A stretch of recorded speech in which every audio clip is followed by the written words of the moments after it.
The Nintendo Switch Pro Controller. I absolutely love the Switch Pro Controller. I think if you're not playing in handheld mode, this controller is probably the definitive way to play the majority of the games in the Switch's library. The only games that are better with the Joy-Con are any games that are heavily reliant on motion control, or any of the very, very few games that rely on some of the Joy-Con's unique features, such as its IR sensor. Other than that, the Pro Controller pretty much beats out the Joy-Cons in every single other way, which is, you know, pretty much what you would expect from a Pro Controller anyways. It literally is marketed to be the better controller, so that definitely makes sense. But in today's video, what I wanted to do was I wanted to take a look at all of the special edition variations of the Switch Pro Controller, and we're gonna try and answer this simple question. Which one is the best? Before we get started, it would be very much appreciated if you could hit the like button if you enjoy this video. And if you are active on Twitter, or as it's known today, X, feel free to give me a follow over there because I do have an account on X and I'm definitely planning to be a lot more active with it. So if you like the content and you want to see more from me, feel free to give me a follow over there. Anyways, let's get into this. The Splatoon II Special Edition Pro Controller. This controller has a matte black body with a lot of graffiti style artwork on the front there, with a green left grip and a bright pink right grip. Overall, the main draw of this design is definitely all of the artwork across the black front plate there. I think it looks really, really nice and is obviously a great representation of the Splatoon franchise as well. And those green and pink grips do a good job at representing Splatoon 2 as well, because they are the main ink colors in the game, so that makes sense. However, I feel like this controller would have been even better if it had a variation of different colors on the artwork on the matte black front plate. Don't get me wrong, it is a very clean look with the different variations of grey colors there, but I just feel like, particularly with the paint splotches, it would have been even cooler if they were that green and pink color as well. And I feel like it would have made the controller kind of pop out a bit more and stand out to a larger degree. But nonetheless, this is still a really nice looking Special Edition Pro Controller. The Xenoblade Chronicles 2 Special Edition Pro Controller. I absolutely adore the design on this controller. I think the colors alone make this controller stand out so much. So as you can see on the front plate of the controller, you've got a green little X symbol. I'm not really sure what that is meant to represent because I actually haven't played a Xenoblade game in my whole life, but nonetheless I can appreciate how cool that vibrant green X across the front plate looks on this controller. As well as this, in a darker grey art style, we've got what looks to be a blade design on the right hand side, and then both grips on this controller are that really nice velvet red color, and I think that red contrasts so nicely with the green on that X. It just makes the controller look so damn good. As well as this, the A, B, X, and Y symbols, as well as the arrows on the D-pad are all that green color as well, which again adds a really nice touch of flair to the controller. So overall, I think this is a must-have Special Edition Switch Pro controller, and that's coming from someone who's never even played Xenoblade, so that really is saying a lot about this one.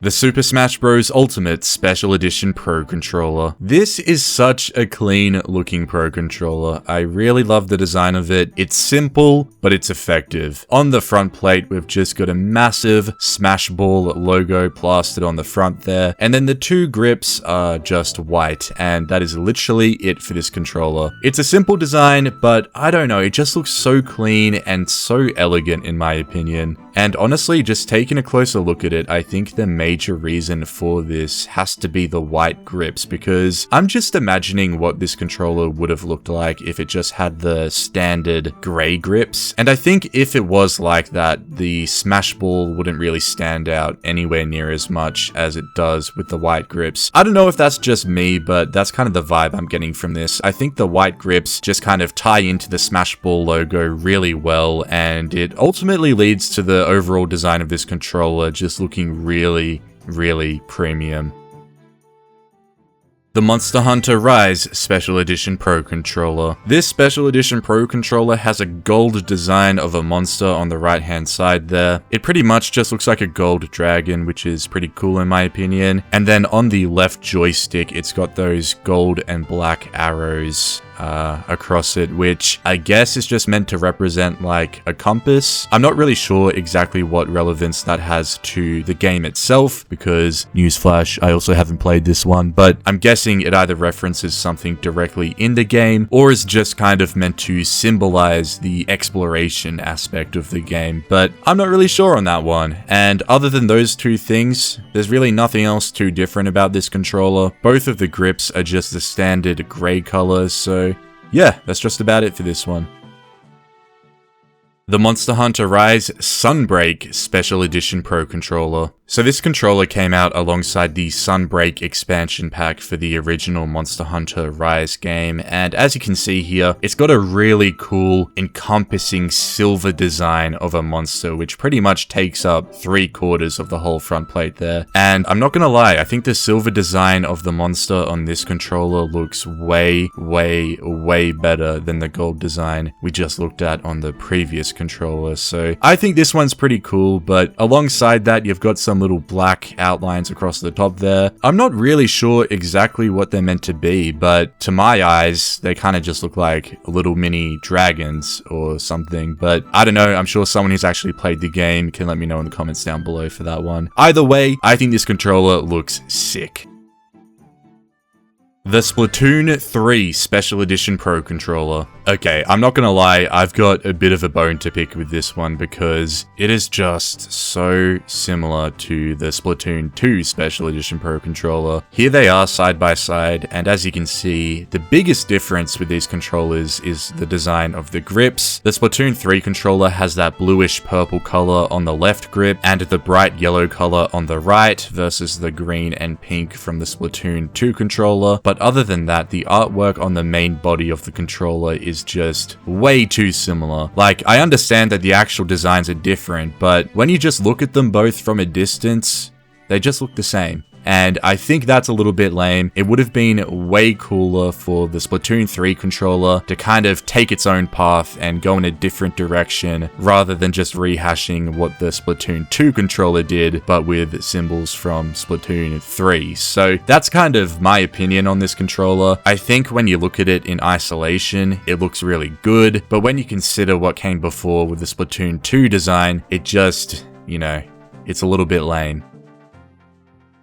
The Legend of Zelda Tears of the Kingdom Pro Controller. This is the most recent Special Edition Switch Pro Controller to release, and as you may be able to guess, this came out alongside The Legend of Zelda Tears of the Kingdom, and it's got a pretty interesting design on it in my opinion. On the main body of the controller, you've got a mixture of Hyrulean symbolism as well as Zonai symbolism, so, you know, those gold swirls and all of the circular designs are representative of the Zonai, but in the background you can see the Hyrule Royal Crest as well, which I think is really cool. And overall, I think this design looks really nice. In my opinion, all of the gold highlights really do add a lot to this controller. And then looking at the grips, on the left hand side, you've got the standard grey color, and then on the right hand side, you've got the white color. And that's probably my biggest pet peeve with this controller. I think it would have looked a lot cooler if both of the grips were white instead of one being black and one being white. I just think it looks a little bit strange in my opinion, just having those two different colors there, but I don't know, it's not really a big complaint on my end. And the other thing is, I don't really get the logic behind the black on the left and the white on the right. I'm sure it's meant to symbolize something, but I'm just not really sure what that is, so I don't know. I just think it's strange. And with that, that is actually all of the Special Edition Switch Pro controllers. So, onto the big question for this video. Which one is the best? And for me, I think it comes down to two of them. And those are the Super Smash Bros. Ultimate Special Edition Pro Controller and the Xenoblade Chronicles 2 Special Edition Pro Controller. And if I had to pick one of these, it would probably be the Xenoblade Edition. I just really love the colors on this one. So with that, that is pretty much this video wrapped up. I'd love to hear what you guys have to say about it. Do you agree with my pick for the best Special Edition Switch Pro controller? Let me know in the comments down below. Anyways, there'll be a couple of my other videos on the screen right now for you guys to check out, and I'll see you guys next time with another video. Bye bye.